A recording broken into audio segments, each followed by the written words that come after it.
Bonjour Amayad, Bonjour. Première vice-présidente du Parti radical et soutien de Nicolas Sarkozy. Merci d'être notre invité sur TV5 Monde. Nicolas Sarkozy qui a déclaré tout à l'heure le Front National, le vote Front National n'est pas contraire à la République et Marine Le Pen est compatible avec les valeurs républicaines. Vous êtes d'accord ? Moi, ce que je pense surtout, c'est que le vote pour le Front National est un vote de souffrance.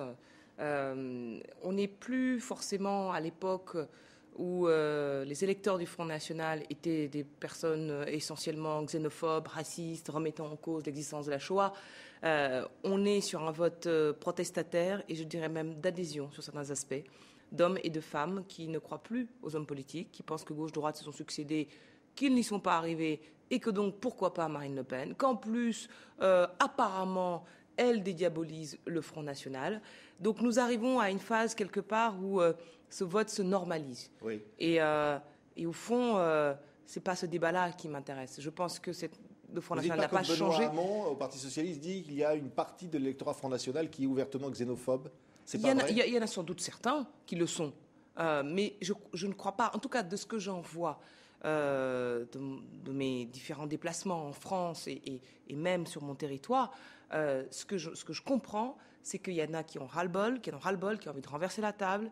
Il y a une précarité. De l'immigration, qui sont contre le vote des étrangers. Et pas seulement, justement. C'est-à-dire que cette part-là, à mon avis, n'est pas forcément majoritaire. Cette explication n'est pas majoritaire. Il y a aussi ce Front National rural, ce vote Front National rural d'hommes et de femmes qui regrettent, qui déplorent, qui sont en colère contre la désertification des services publics de certains territoires. Ils n'ont pas vu un début d'étrangers dans ces territoires-là.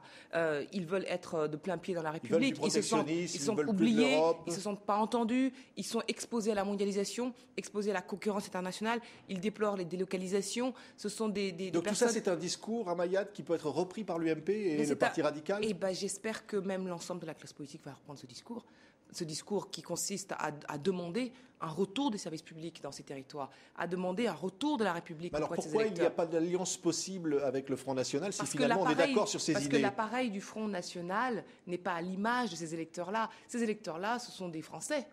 Ce ne sont pas des Martiens, ce ne sont pas des gens qui viennent d'on ne sait où et à qui il ne faudrait pas parler. Ce sont des Français qui sont dans notre pays. Et par contre, l'appareil du Front National, malgré tous les efforts de Marine Le Pen pour faire croire que le Front National a changé, l'appareil du Front National, à mon avis, est toujours gangréné par des personnalités plus qu'équivoques. Quand Jean-Marie Le Pen comparait les initiales de Nicolas Sarkozy avec national-socialisme. Par exemple, il y a pas mal de politologues qui ont fait voyage au sein du Front National, qui en sont revenus avec la conviction que l'appareil du Front National n'a pas changé. C'est-à-dire la fille et le père, c'est pareil.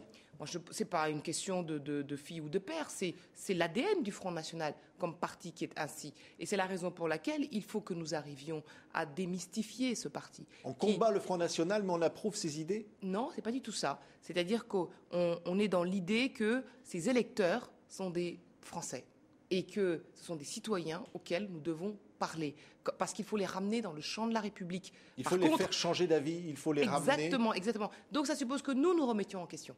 Parce que moi, j'attribue le succès du Front National non pas au talent de ses dirigeants, ni même simplement à un contexte particulier. Je l'attribue à l'échec d'une classe politique qui...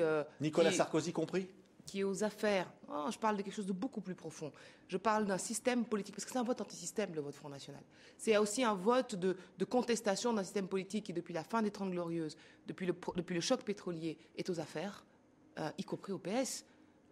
Mais François Hollande était en 81 à l'Élysée auprès de François Mitterrand. Donc tout le monde est responsable. Ça fait quand même 30 ans que tout ça dure. Est responsable du vote Front National aujourd'hui. Les gens veulent que ça change, ils veulent renverser la table, ils veulent voir de nouvelles têtes, donc de nouvelles idées. Parce qu'au fond, on aboutit à une fossilisation de la vie politique et de la démocratie française. Il faut renouveler le champ de participation. Il faut renouveler notre manière de faire de la politique. Il faut faire une alliance peut-être un jour avec le Front National. Je ne souhaite pas qu'on franchisse cette ligne. Jean-François Copé additionne le soir du premier tour les voix Front National et les voix de l'UMP en disant c'est un total des voix de droite. Mais je n'additionne pas la droite républicaine et le Front National. Ça, je me refuse. C'est une ligne rouge que je ne voudrais jamais franchir.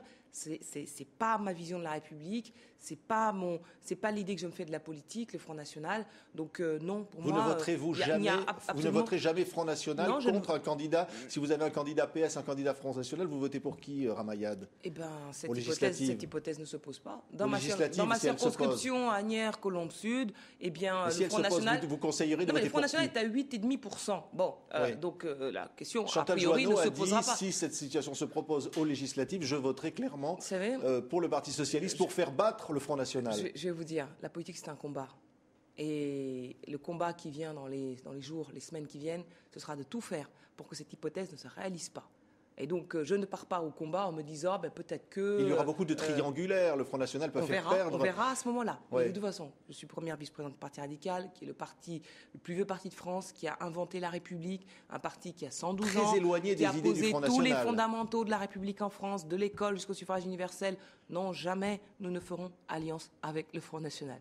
J'ai pas une tête à ça, ouais. Voyez. Donc, à partir de là, vous pouvez compter sur moi, je défendrai l'idée que je me fais de la République, et l'idée d'ailleurs que se fait la France de la République. Donc de ce point de vue, vous me trouverez toujours du côté des Républicains pour combattre le Front National. Oui, mais est-ce que François Fillon a raison de dire que Chantal Joanneau est stupide lorsqu'elle dit qu'elle votera plutôt socialiste que Front National? Chantal Joanneau ne rend pas service à sa famille politique, ni même à la France, en tenant de tels propos. Pourquoi socialiste ou Front National, c'est pareil? Non, mais quand on vous pose cette question, qui est un piège de journaliste très classique, on ne répond pas. C'est une situation réelle qui peut se produire. Non, cette situation n'existe pas aujourd'hui.